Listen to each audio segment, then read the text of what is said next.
आदरणीय पूजनीय रामभद्राचार्य जी पर 420 का मुकदमा था, वो वापस लिया था। मुझे उन्हें जेल भेज देना चाहिए था। यूपी की राजनीति में जब ऐसा बयान आता है तो हलचल होना तय है। लखनऊ की प्रेस कॉन्फ्रेंस में समाजवादी पार्टी के राष्ट्रीय अध्यक्ष अखिलेश यादव ने ऐसा ही बयान देकर सियासी पारा बढ़ा दिया। एक तरफ उन्होंने मुख्यमंत्री योगी आदित्यनाथ पर हमला बोला तो दूसरी तरफ जगत गुरु रामभद्राचार्य को लेकर भी बड़ा आरोप लगा दिया। सवाल यह है कि आखिर अखिलेश यादव अचानक इतने आक्रामक क्यों हो गए और 420 के पुराने मामले को लेकर अब पछतावा क्यों जता रहे हैं। आज इसी पर बात करेंगे हम इस वीडियो में। नमस्कार, मेरा नाम है चेष्टा नागर और आप देख रहे हैं द हिंदी टॉप।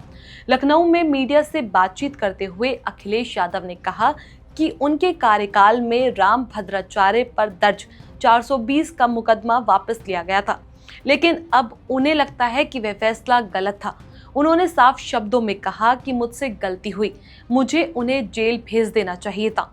ये बयान सीधा और तीखा था, जिसने राजनीतिक गलियारों में नई बहस छेड़ दी। अखिलेश यादव का ये बयान सिर्फ एक व्यक्ति तक सीमित नहीं था। उन्होंने इसके जरिए सरकार की मंशा पर सवाल उठाए। उनका कहना था कि अगर किसी पर गंभीर आरोप है तो उन्हें राजनीतिक संरक्षण नहीं मिलना चाहिए।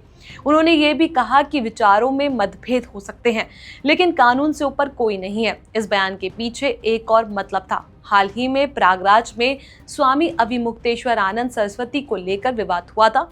अखिलेश यादव ने उनका समर्थन करते हुए कहा कि हमारी सनातन परंपरा में किसी संत को स्नान से रोकना अकल्पनीय है। उन्होंने आरोप लगाया कि सरकार अब 20 साल पुरानी घटनाओं को सामने लाकर सनातन को बदनाम करने की कोशिश कर रही है। यहाँ से सियासत और तेज हो गई। अखिलेश यादव ने कहा कि अगर शिकायतकर्ता रामभद्राचार्य का शिष्य है तो ये दुर्भाग्यपूर्ण है। उन्होंने कहा कि इतने गंभीर आरोपों को हल्के में नहीं लिया जाना चाहिए। पूरा इतिहास जो है, पौराणिक व्यवस्था है, सनातनी व्यवस्था में कहीं किसी शंकराचार्य को गंगा स्नान से रोका नहीं गया होगा, लेकिन ये पहली बार हुआ है सरकार में कि उन्हें स्नान करने से भी रोका गया, जो हमारी आध्यात्म की, हमारे सनातन धर्म की त्रिवेणी है। और अब तो ये सरकार एक कदम आगे निकल गई है।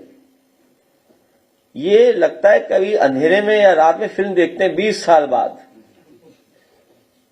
हर बात इनको 20 साल बाद पता लगती है। हमारा जो एक पैनलिस्ट था, उसकी 20 साल पुरानी घटना शंकराचार्य जी को बताओ अपमानित करने के लिए कहां से ढूंढ के लाए, किसको ढूंढ के लाए?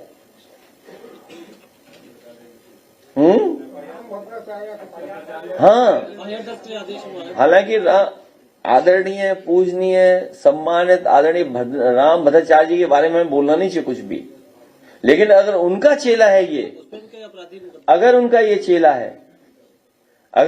चेला है तो मुझसे गलती हुई है। हमने कभी आदरणीय पूजनीय रामभद्राचार्य जी पर 420 का मुकदमा था, वो वापस लिया था। मुझे उन्हें जेल भेज देना चाहिए था। और ये बात गलत हो तो बताइए, आप किसी से पूछ लीजिए आप। हमारे बगल में बैठे भाई साहब। तो ठीक है, कभी कभी विचारों को लेकर के कुछ झगड़े हो जाते हैं, लेकिन अब इस सीमा पर चले जाएंगे कि आप आरोप लगा करके इस तरह का घटिया आरोप लगवाएंगे आप। इसीलिए मैं कह रहा हूं कि ये सरकार बचने वाली नहीं है। जनता ने तो अस्वीकार कर दी है सरकार। अब बस जनता इंतजार कर रही है कि कब वोट डालने का मौका मिलेगा। इसीलिए मैं कह रहा हूं कि जितनी पीड़ा बढ़ेगी उतना हमारा पीड़े बढ़ेगा। उनके बयान का मतलब साफ था। ये दिखाना चाहते हैं कि उनकी राजनीति सिद्धांतों पर आधारित है, न किसी व्यक्ति विशेष के समर्थन या विरोध पर।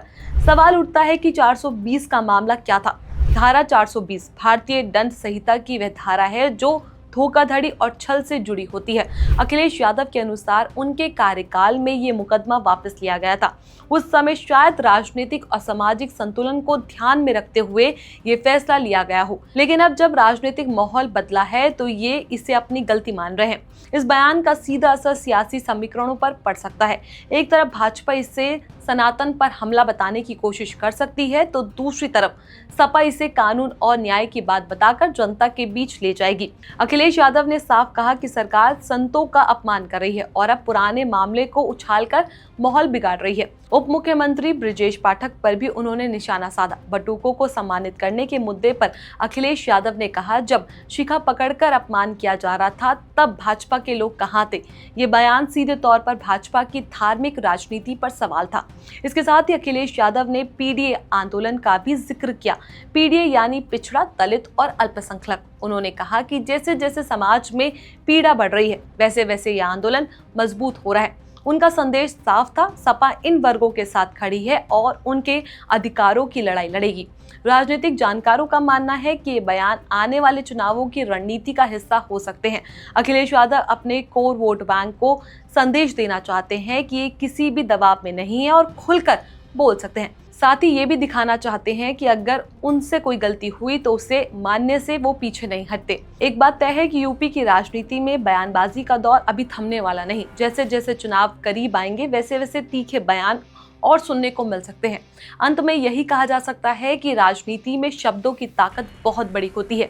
एक बयान से माहौल बदल सकता है। अखिलेश यादव ने जो कहा वह सिर्फ एक टिप्पणी नहीं थी बल्कि एक राजनीतिक संदेश था। अब जनता तय करेगी कि वह इसे कैसे देखती है, एक स्वीकृति, एक हमला या एक रणनीति। यूपी की सियासत में ये बयान अब लंबी बहस का कारण बनने वाला है। क्या सच में 420 का केस वापस लेना गलत था या ये सिर्फ मौजूदा रणनीति का हिस्सा है? आपकी क्या राय है, हमें कमेंट सेक्शन में जरूर बताएं। ऐसी और भी वीडियोस के लिए आप हमारे चैनल द हिंदी टॉप को सब्सक्राइब कर लें। इसके अलावा आप हमें एक्स, फेसबुक और इंस्टाग्राम पर भी फॉलो कर सकते हैं।